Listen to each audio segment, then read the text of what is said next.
Nous sommes toujours sur place à la Galerie des Franciscains à Saint-Nazaire pour l'exposition Les Nazériens dans la Grande Guerre et je suis avec Philippe Desguiral. Bonjour. Bonjour. Vous êtes élu aux affaires militaires et aux cérémonies commémoratives de la ville de Saint-Nazaire. Alors, on en parlait tout à l'heure avec Christian Morinière. On se disait, la Première Guerre mondiale à Saint-Nazaire, finalement, elle est assez méconnue. Comment cela se fait-il? Est-ce que la ville n'en a pas beaucoup parlé de cette Première Guerre et de l'histoire de la Première Guerre ici à Saint-Nazaire? Alors, malheureusement, la Première Guerre, elle est souvent gommée face à tout ce qui s'est passé pendant la Seconde Guerre mondiale. En plus, la ville a été détruite à 90% et beaucoup d'archives, beaucoup de choses ont été détruites et pas retrouvées. Et on parle beaucoup plus de ce qui s'est passé pendant la Seconde Guerre et après. Et la ville de Saint-Nazaire, qu'est-ce qu'elle fait, elle, pour commémorer cette Première Guerre mondiale? On est dans une période centenaire, 14-18, voilà, il y a eu aussi beaucoup de commémorations au niveau national. Qu'est-ce que la ville a fait pour commémorer son histoire avec la Première Guerre mondiale?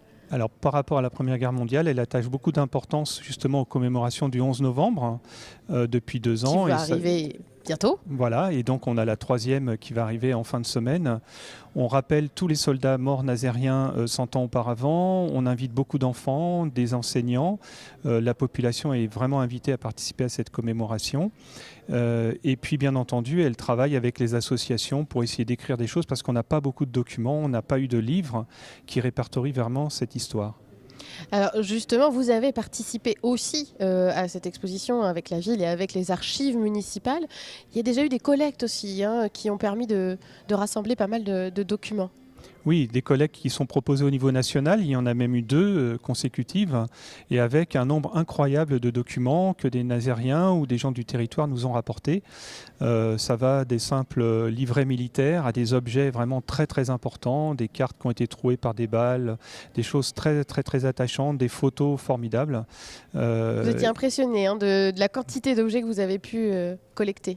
Tout à fait, et il y avait beaucoup de personnel de la mairie a dû, au niveau des archives, accueillir toutes ces personnes pendant 2 jours consécutifs. Oui.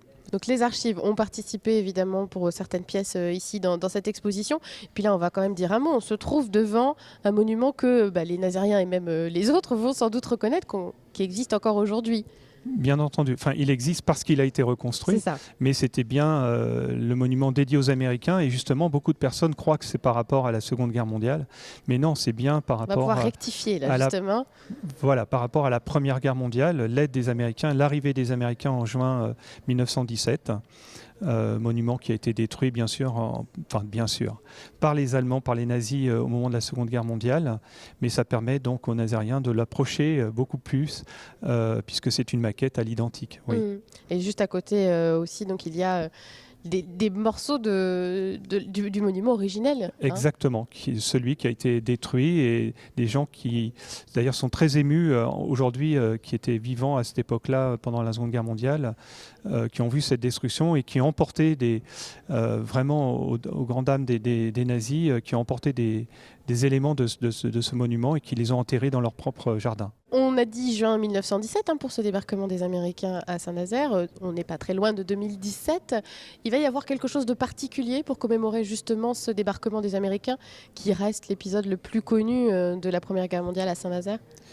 Oui, il reste l'épisode le plus connu, même si lors de cette exposition, nous attachons beaucoup d'importance aussi à toute la vie quotidienne et pas seulement cerner l'arrivée des Américains. Mais oui, nous avons obtenu la labellisation centenaire et nous allons vivre un peu à l'heure américaine pendant toute cette année. Il y aura plusieurs événements. Il y aura un grand concert organisé par des militaires qui sera un concert unisson.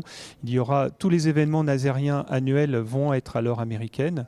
Bien entendu, nous allons fêter de façon, je l'espère, remarquable le mois de juin, le week-end 22, 23, 24, 25 juin. Il y aura bien sûr l'opération Bridge, le The Bridge, avec bien sûr le Queen Mary 2 qui va revenir dans son berceau. De Saint-Nazaire. Voilà. Mais avec l'intervention est vraiment au profit des Nazériens, c'est-à-dire qu'on veut absolument que ce soit très populaire. Ça, c'est une volonté de la municipalité. Le festival Les Escales aussi sera à l'heure américaine. Le but, c'est aussi que des Nazériens puissent jouer de la musique, puissent se rencontrer et se réapproprier leur propre histoire. Ça, c'est très important.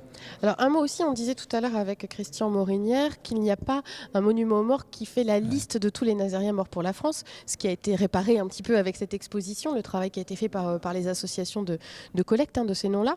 Est-ce qu'on peut imaginer que la ville de Saint-Nazaire gardera la trace de ça, puisque ça n'existe pas aujourd'hui. Alors, j'espère ne pas aller trop loin en disant non, on ne va pas imaginer, on va faire. On ne peut pas laisser ça comme ça.